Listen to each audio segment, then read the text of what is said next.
प्रशांत किशोर चाहते हैं कि बिहार में बदलाव की बयार बहे। जनसुराज मुहिम का पहला मकसद तो यही है, मंजिल अलग हो सकती है। 2022 में शुरू हुई मुहिम अब राजनीतिक दल जनसुराज में तब्दील हो चुकी है। शुरुआती दौर से ही मुख्यमंत्री नीतीश कुमार और बिहार विधानसभा में विपक्ष के नेता तेजस्वी यादव उनके निशाने पर सबसे आगे रहे हैं। अब वो चाहते हैं कि नीतीश कुमार को आराम करना चाहिए क्योंकि उनकी तबीयत ठीक नहीं है। लगे हाथ वो ये भी बताना नहीं भूलते कि नीतीश कुमार ईमानदार नेता हैं, लेकिन उनके ज्यादातर मंत्री जो हैं वो भ्रष्ट हैं। ये आरोप भी जोर शोर से लगा रहे हैं। प्रशांत की रडार पर आखिर कौन कौन है, इस वीडियो में मैं आपको समझाती हूँ। देखिए, सबसे पहले तेजस्वी यादव। बिहार में जनसुराज अभियान में तेजस्वी यादव को प्रशांत किशोर लगातार 9वीं फेल कहते रहे।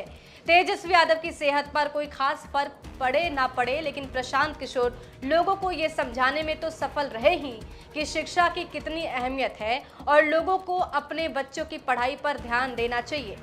दूसरा, नीतीश कुमार। बिहार के मुख्यमंत्री होने के कारण नीतीश कुमार भी तेजस्वी यादव के बराबर ही प्रशांत किशोर के निशाने पर रहते हैं। तीसरा, राहुल गांधी। कांग्रेस नेता राहुल गांधी भी प्रशांत किशोर के निशाने पर हैं। बीजेपी की तरह वो भी राहुल गांधी पर चुनावी मौसम में तफरीह पर बिहार जाने की बात करते रहते हैं। राहुल गांधी की कांग्रेस को वो लालू यादव की आरजेडी का पिछलग्गू बता चुके हैं। चौथा, नरेंद्र मोदी। राहुल गांधी की तरह प्रधानमंत्री नरेंद्र मोदी से भी प्रशांत किशोर को जबरदस्त शिकायत है। सवाल यही है कि बिहार से मतलब ही क्या है, बिहार के लिए क्या है।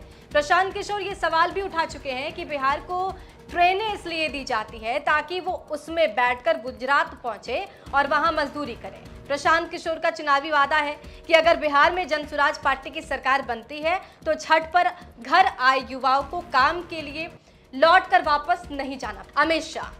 प्रशांत किशोर का कहना है कि बिहार में वोट चोरी और घुसपैठियां दोनों चुनावी मुद्दा नहीं है। वो बताना चाहते हैं कि ये कांग्रेस और बीजेपी का एजेंडा है। अशोक चौधरी। बिहार सरकार के जो मंत्री प्रशांत किशोर के निशाने पर हैं उनमें अशोक चौधरी भी हैं। अशोक चौधरी बिहार के ग्रामीण विकास मंत्री हैं और मुख्यमंत्री नीतीश कुमार के बेहद करीबी बताए जाते हैं। प्रशांत किशोर ने अशोक चौधरी पर 2 साल के भीतर भ्रष्टाचार करके 200 करोड़ रुपए की जमीन खरीदने का आरोप लगाया है। प्रशांत किशोर के आरोपों के दायरे में अशोक चौधरी की सांसद बेटी शांभवी चौधरी भी हैं। अशोक चौधरी और शांभवी चौधरी ने आरोपों का खंडन तो जोरदार ढंग से किया, लेकिन वो बुरी तरह घिरा हुआ ही महसूस कर रहे हैं। सम्राट चौधरी भी प्रशांत के रडार पर है। अशोक चौधरी की तरह ही प्रशांत किशोर ने बिहार के डिप्टी सीएम सम्राट चौधरी को घेरा है। उन पर उम्र छिपाने, जेल जाने और आपराधिक पृष्ठभूमि का होने का इल्जाम लगा हुआ है।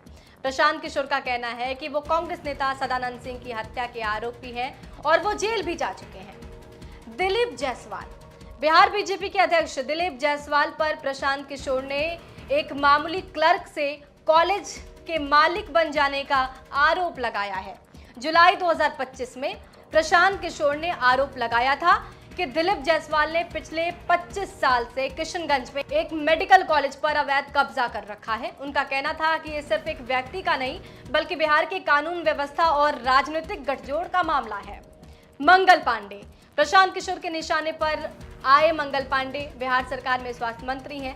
हाल ही में प्रशांत किशोर ने दावा किया कि मंगल पांडे की पत्नी ने पंजाब नेशनल बैंक के अकाउंट में 2019 और 2020 में 2 करोड़ 12 लाख रुपए जमा किए।